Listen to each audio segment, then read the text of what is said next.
In the first volume, we noticed how the Spirit of God came down suddenly into the crowded and cramped corners of a little part of Manhattan, and eventually burst like a forest fire until it moved through halls of legislation and seeped down into public schoolrooms and covered the United States, capturing 1 million souls for Christ.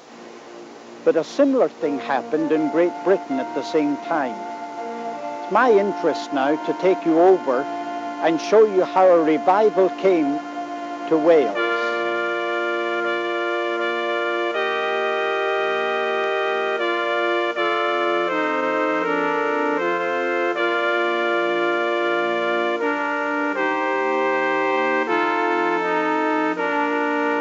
The story of the origin of the Welsh revival involves the names of two people and a little piece of professional jealousy.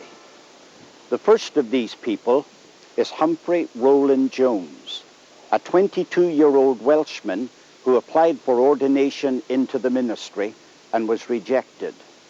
The rejection utterly shattered him. He decided to leave his native land and go to the United States, where his parents had previously migrated a few years before. And while he was there, two important things happened to him. Number one, although he was living in the area of Wisconsin, he was exposed to the effects of the prayer meetings in Fulton Street in 1857. Number two, he was ordained.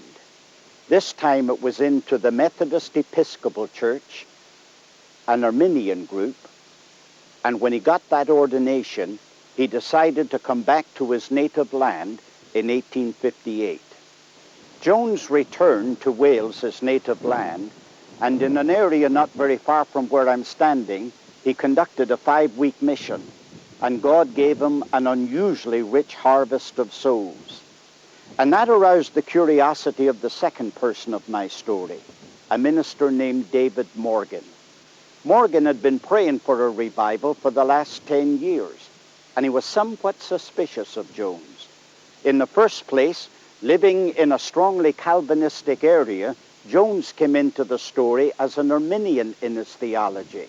And in the second place, Jones had been to America, and it was suspicious that Americanism had rubbed off on him.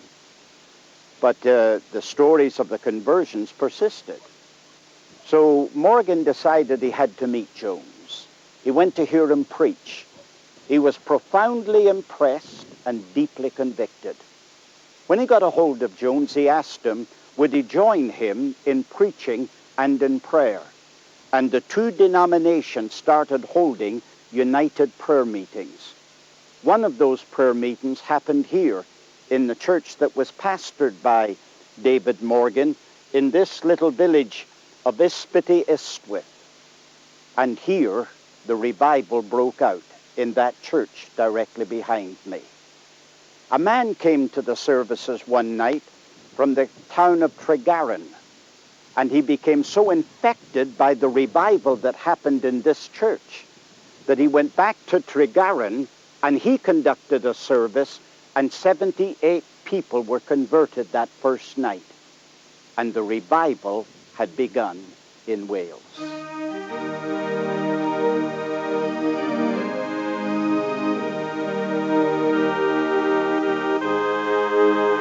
I'm standing at the moment in the beautiful idyllic scenery of the Midlands of Wales. Behind me you can see the coastal town of Aberystwyth. I'm here to emphasize one fact. The revival that came to Wales came to every single county in Wales. Now that's remarkable. There's 1,000 different hamlets and villages in this country, and nearly every one of them was touched by that revival. On top of which, half the population of this country spoke Welsh, not English. So the revival had to come into another language in order to reach the entire country. In fact, it was so exclusively a Welsh revival that only one English county was affected by it, and that was a county that abutted the borders of Wales, and it's because it had a large Welsh-speaking population. There's no question. This revival in this country was exclusively a a Welsh revival. revival came amidst prayer. Prayer never forces the Spirit of God to do something, but the Spirit of God never operates without prayer being the atmosphere in which he does it. If the Spirit of God is a sovereign Spirit, and we believe that he is, and the wind bloweth where it listeth, then he will never be forced to do something because people had met to pray. But for some reason or another, as far as the record goes, he never does anything unless prayer is the atmosphere in which he does it. I've got an illustration of a case in point. The island of Lewis in the Outer Hebrides in northwest Scotland was shutting down its churches. The elders became so concerned that they sent a circulated letter that was to be read from the pulpit of all of the churches, encouraging people to come to repentance and ask God to forgive. An 84-year-old blind woman, when the notice was read in her church, encouraged her minister to try prayer.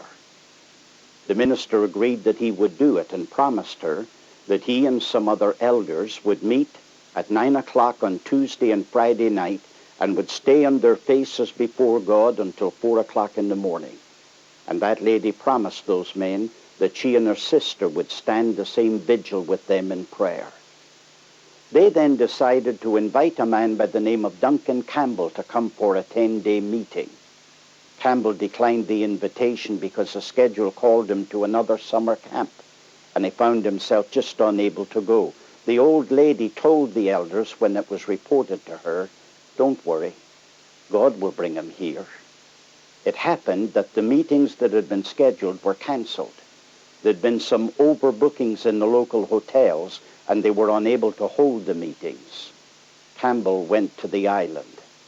When he went there, they had their first meeting at 7 o'clock at night, and the buildings were crammed to capacity.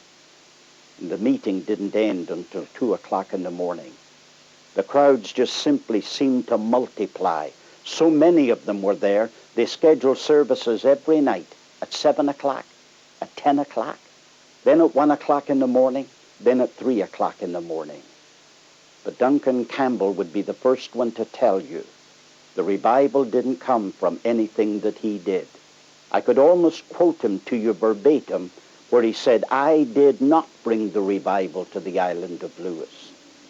It came when 7 men and 2 women met to pray." A remarkable feature was that men who were normally unskillful in verbal communication, once they got on their knees and got into the throne room, they became eloquent. It was as though their heart was on fire and their whole soul found articulate expression through their mouth, and they became eloquent. They weren't old-time worn phrases and recitations that people use so frequently in prayer. I got a beautiful illustration about a little girl during the Welsh revival. Children were remarkable on their knees in prayer. This little girl was heard to pray, "O Lord, knock on the door of my Father's heart once more.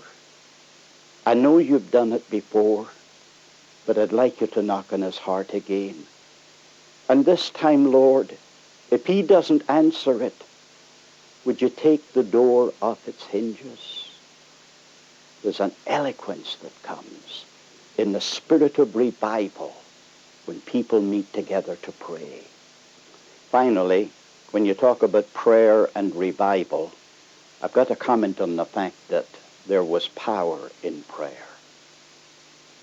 I struggle to find an illustration of it, but perhaps David Morgan, the Welsh revivalist, would give me a good illustration.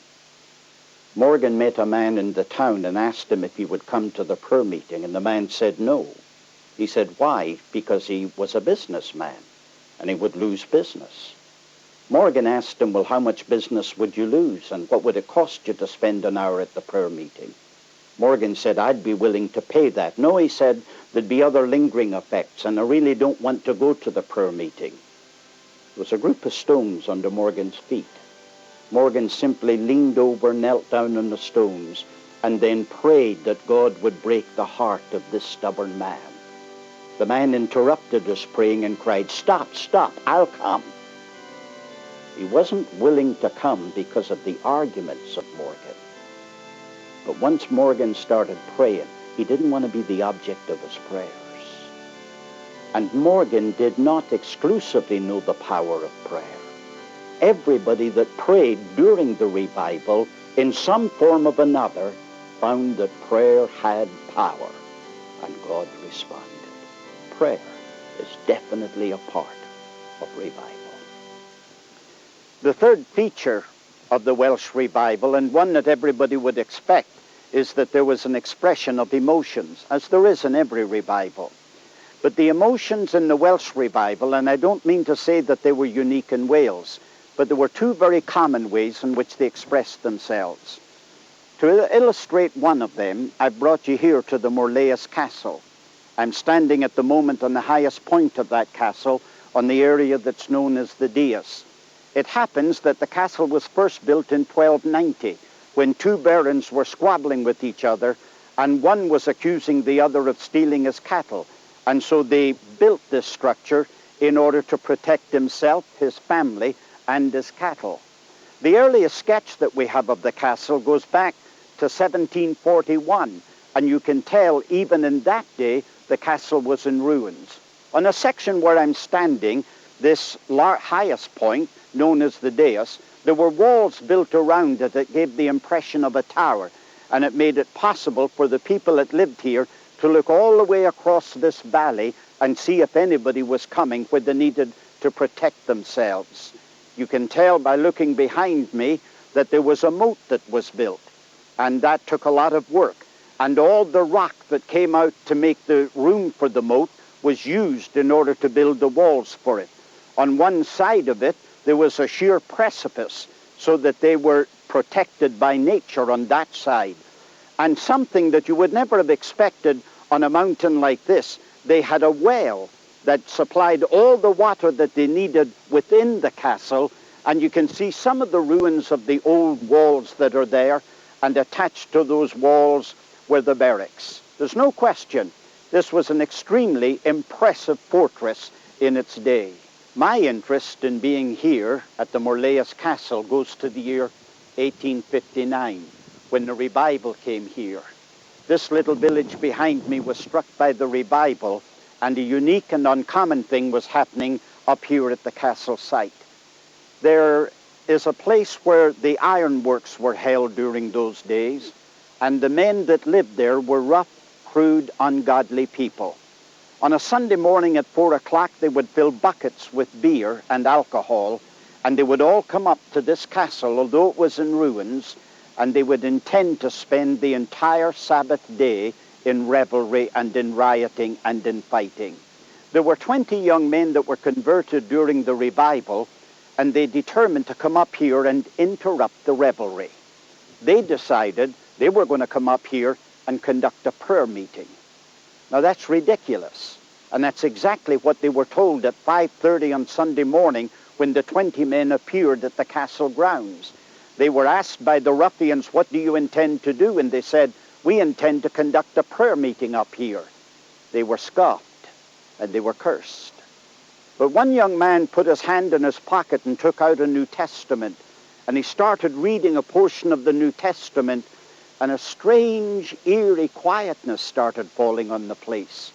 By the time that they had collectively sung a hymn and then started in a round of prayer, they suddenly realized the whole place was in quietness.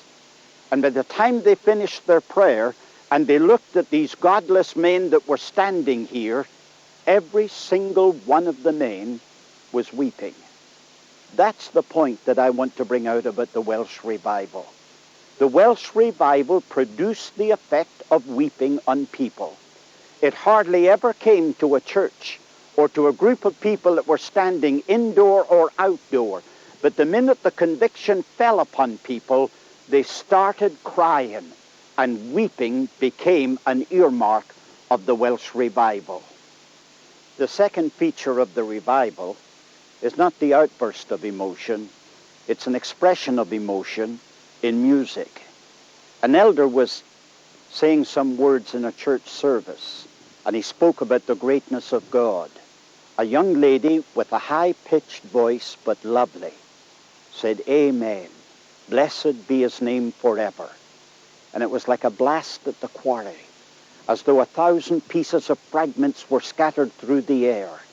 Everybody immediately jumped up from their seats, and they started exalting God in various and different ways. Some of them started crying on God to come and forgive them for their sins, and others started praising God, and out of it came a melody of music. The feature, known in Wales as the Mollianw, means the singing of praise, became so common that Wales today is known as a musical nation. Do you know that the effect of the 1859 revival lingers so long that when you go to a football match today, they sing Welsh hymns? You can hear them at the football match when they're supporting Wales playing football, and they're singing Bread of Heaven, feed me till I want no more. And nobody can sing it anywhere in the world like the Welsh people can.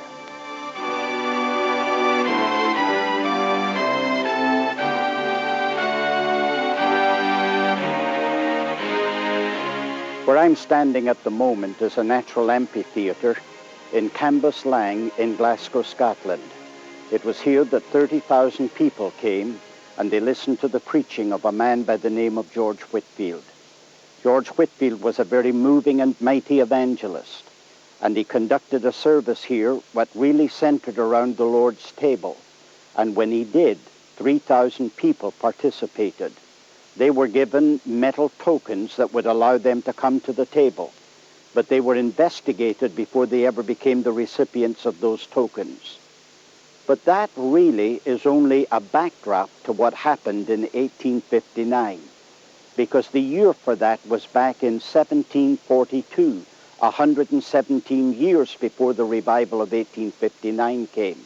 Why am I making reference to it? I'm making reference to it because you can't study the origination of a revival without being impressed by the fact they always are preceded by prayer. But let me deal with that later. A second thing that preceded the revival in Scotland was a revival. It was 117 years previous. It was George Whitefield that brought it to Cambuslang. It was a great, powerful, sweeping, mighty movement of God that came to Scotland. Let me explain to you how it happened. The man's name was Dr. William McCulloch. He was the minister of this church beside this amphitheater. He was a dry preacher. And being honest, he was known as the ale preacher. That's because when it came to the part of his service that he started preaching, he had members of his congregation that literally got up and walked out and went to a bar and drank ale while he went through his sermon.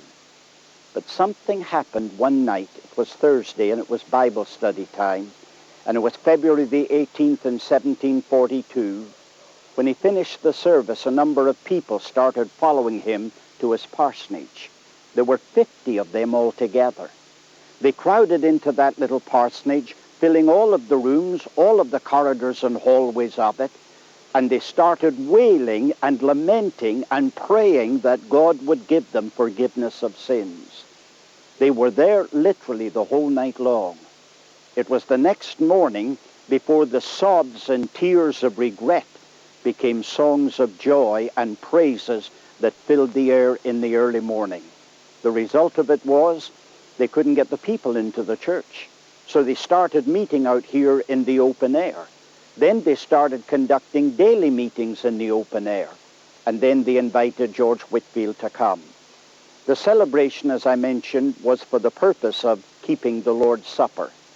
And there were 3,000 people down here in this ravine that kept the Lord's Supper under the influence of George Whitefield.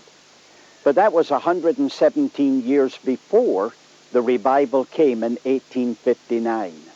That movement of God on this community had a staggering impact on this nation.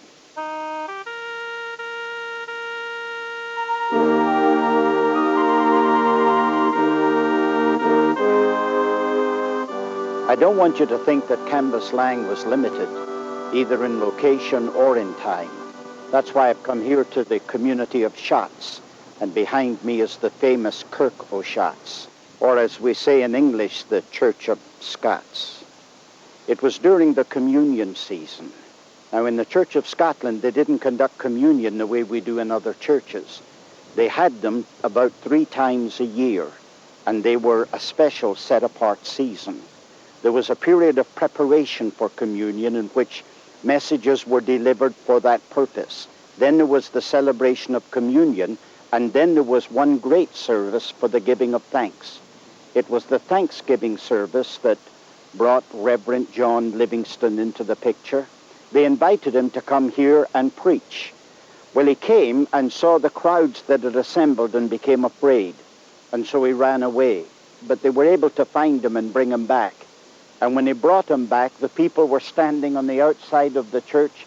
It was in pouring rain, and he stood up and delivered a message that took over 1 hour to deliver. But they weren't satisfied with what he did. They wanted another hour of preaching, and he preached for the 2nd hour. There were some 500 people who dated the day of their conversion, the day that they stood for 2 hours listening to John Livingston preach in the rain, here at the Kirk o' Shotts. That shows you that Cambuslang was not limited, and that also shows you that what happened here at the Kirk o' Shotts was also not limited.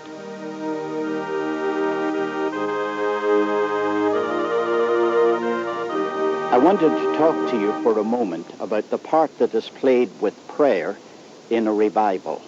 I could have gone to any part of Scotland to do it, but I decided to come here to the city of Edinburgh that lies below me and behind me. It is the capital city of Scotland, and they had a significant impact in their prayer life. It was in April of 1858 that a group of them got together, so determined to pray that God would send a revival that they organized a weekly prayer meeting, and they met every Monday. It wasn't for 20 months in January of 1860 that they changed it from a weekly prayer meeting to a daily prayer meeting. That was the burden that prayer was that got a hold of people. It was stated by the United Presbyterian Church, the church that was the state church of Scotland, that 1/4 of its registered members were sometime in the week involved in a prayer meeting. On May the 30th in 1858, that's exactly a month after those weekly prayer meetings began, 4 men met together in a place called Carrubbers Close on the Royal Mile, which we know as High Street today. Those 4 men took over a place that had been occupied by a group of atheists previously, and they met there to pray. The result of their prayer was that they started inviting boys and girls to come and listen to the gospel. So many started coming that within 18 months of that time, the group had grown so great they had to move to Queen's Park, and as many as 10,000 people would be in the crowd. On the fringe of the crowd at one of those open-air meetings was an American evangelist by the name of D.L. Moody. D.L. Moody became so impressed, he raised money, and what today is known as the Carrubbers Close Mission has been occupying space on the Royal Mile, just a few houses away from John Knox's house, and has been doing it year after year since the days of D.L. Moody, meeting on a weekly basis, and thousands upon thousands of people have come to know Christ. There is no question, prayer had an enormous impact on the revival movement of 1859 in Scotland. Going back to the year 1858 reminds me that an American evangelist by the name of Charles Finney came to this city, and he conducted services, finding the largest places where they could accommodate crowds.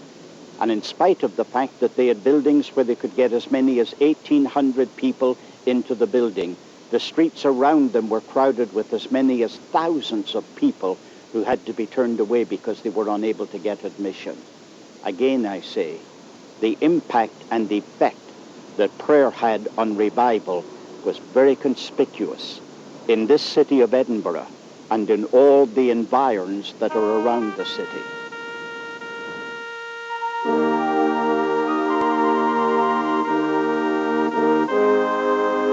Revival, however, came to Glasgow before it came to Edinburgh. and when it came, it was like a sudden shower. It was the 15th of August, 1859. The place was the Stockwell Free Church. Because of the renovation of the city, it doesn't stand today. They received such an outpouring of blessing that was evidenced in weeping by the people that they called a meeting 4 days later on the Glasgow Green, where I'm standing at the moment. On this green, 20,000 people assembled. It was a year later that they called for another meeting, and the same number of people gathered together on the green. And the green became famous a little bit later because it is here when D.L. Moody, the American evangelist, came to Glasgow, that he pitched his tent. He was able to accommodate 2,500 people in that tent, and later on had such a successful mission that a block away from here they built a place that was called the Tent Hall, and it accommodated 2,500 people. And it was one of the most active and aggressive evangelical witnesses in Scotland until just a few years ago. It doesn't any longer exist. In the northeast of Scotland, the revival broke out shortly after it did here in Glasgow, but that was because they were having prayer meetings seeking God's face on the matter of revival since 1858. In Inverness, all the way down to Aberdeen, there were people that were being saved in the most unusual fashion. However, those revival fires didn't get up into the Orkney Islands until 1862. Revival came to the center of Scotland around the community of Perth on the 22nd of August, 1860. There had been a gathering of some 4,000 people, and 7 ministers were needed in order to meet their spiritual needs. The result of that day brought thousands of people into a personal acquaintance with Jesus Christ. It spread all across the community. In the outskirts of Dundee, 21 miles away, an army officer gave a report of what he had heard and what he had witnessed. He told us about people that had been the pillars of the church that were suddenly smitten with conviction and cried out to God for forgiveness. And the tears of anguish that introduced this period were followed by tears of joy, having received the forgiveness that comes when a person meets God through Jesus Christ. Revival touched all of Scotland.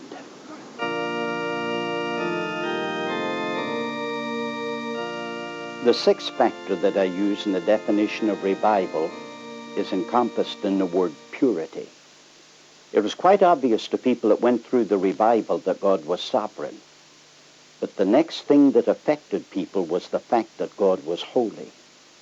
There were some people that came into the revival atmosphere who were, morally speaking, antiseptic. They were clean living people.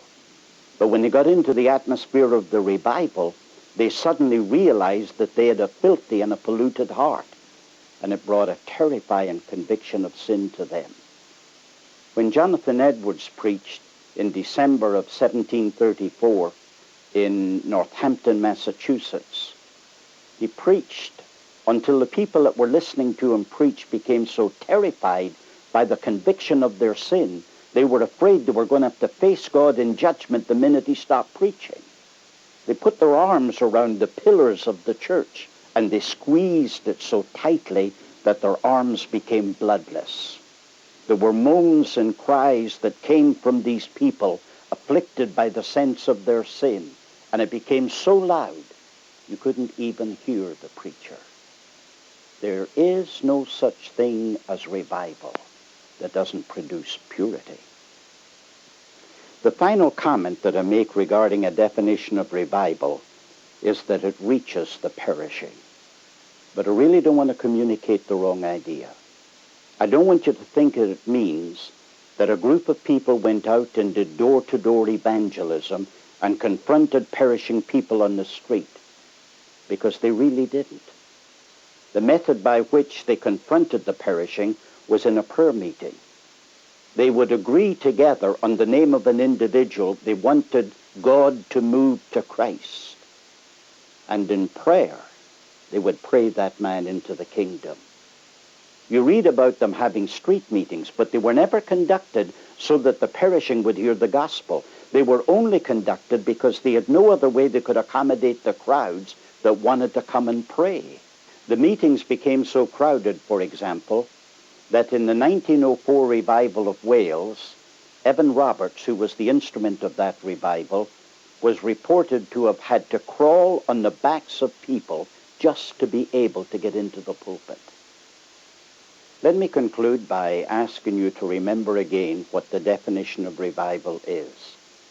Revival is the sovereign, sudden, selective, and sensational operation of the Spirit of God. He descends amid prayer, produces purity, and reaches the perishing.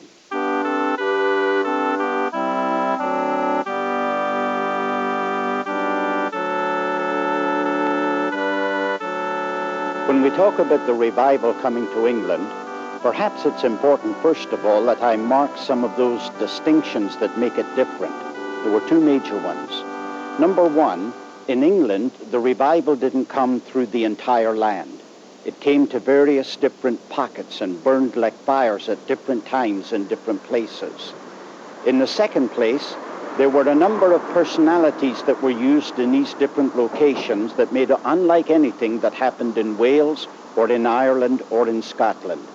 For example, Walter Palmer was used by God to open up the revival here in North England. Then Reginald Radcliffe was used in the city of Liverpool. Then an American evangelist who was known as a revivalist by the name of Charles G. Finney was the one that opened up the revival in the city of Manchester. Down in Cornwall, it was William Booth. And in the city of London, it was the 7th Earl of Shaftesbury, who was known as the evangelical of evangelicals. These men were used in these specific locations, and that made the revival in England completely different to anything that happened in the other countries. When I talk about the features that made the revival in England different to what it was in other countries, I need to make a comment about the similarities. It's true in all revivals. They're preceded by prayer.